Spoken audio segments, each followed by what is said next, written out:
जोहार झारखंड। मैं आप लोगों के सामने एक बार फिर उपस्थित हुआ हूँ बहुत ही मज़ेदार लोक कथा लेकर, जिसका शीर्षक है बूढ़ा बूढ़ी और सात पिठा। तो एक गांव में बिना संतान के एक बूढ़ा बूढ़ी रहते थे। दोनों किसी भी तरह काम करके अपना गुजर बसर करते थे। बहुत दिनों के बाद दोनों को पिठा खाने का मन हुआ। दोनों ने पिठा बनाने का सामान जुगाड़ करके रात को पिठा बनाया और सात पिठा बना। अब खाने के समय में कौन 4 पिठा खाए और कौन 3, इसको लेकर दोनों में लड़ाई हो गई और झगड़ा खत्म होने का नाम नहीं ले रहा था।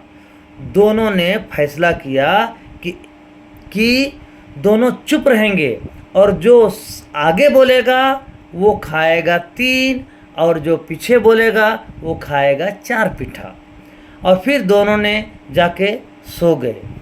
सुबह हो गया लेकिन दोनों उठे नहीं, क्योंकि जो सुबह उठता और बोलता उसके हिस्से में आता 3 पिठा।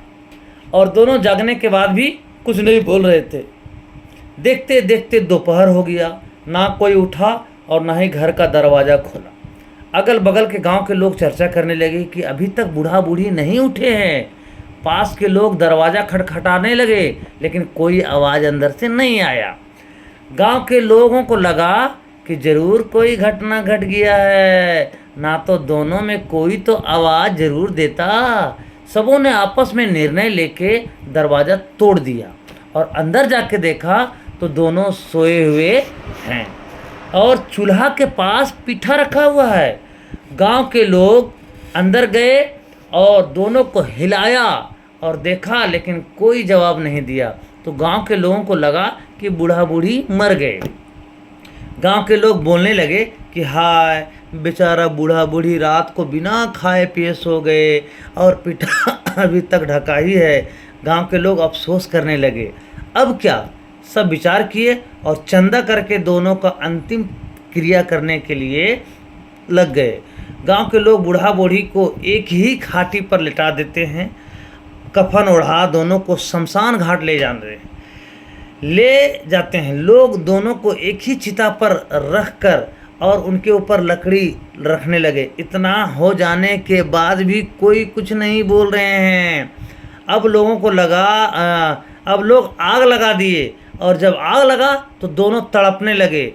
जब उन लोगों को लगा कि अब कोई उपाय नहीं है, अगर अब नहीं बोलेंगे तो मर जाएंगे, दोनों चिता से उठते हैं और एक ही साथ बोलते हैं। बूढ़ा बोलता है, जाओ साली तुम 4 पिठा खाओ, हम ही 3 पिठा खाएंगे।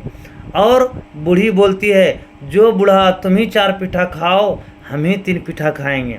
बूढ़ा बूढ़ी को अचानक उठते ही लोग दंग रह गए। उनको लगा ये सब भूत बन गए। सबको बड़ा चिंता की बात थी। जो गांव से जलाने लोग गए थे उनकी भी संख्या 7 ही थी। और गांव वालों को लगा कि ये सब भूत बन गए हैं और हम लोगों को खाना चाहते हैं।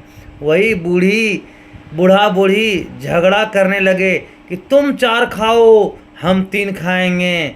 अब तो लोगों को कोई शक की गुंजाइश नहीं थी। अब लोग इधर उधर भागने लगे।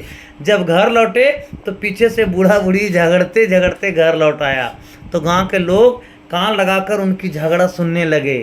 तब गांव वालों को समझ में आया कि इनकी लड़ाई का असली कारण 7 पिठा है।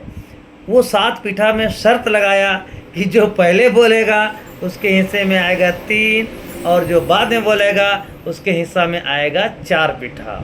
तो भाइयों, कैसा लगा यह स्टोरी? बड़ी मज़ेदार स्टोरी है। पिठा 7, खाने वाले 2, एक को जब भी मिलेगा तो 3 और एक को मिलेगा 4। धन्यवाद धन्यवाद धन्यवाद। शुभ रात्रि।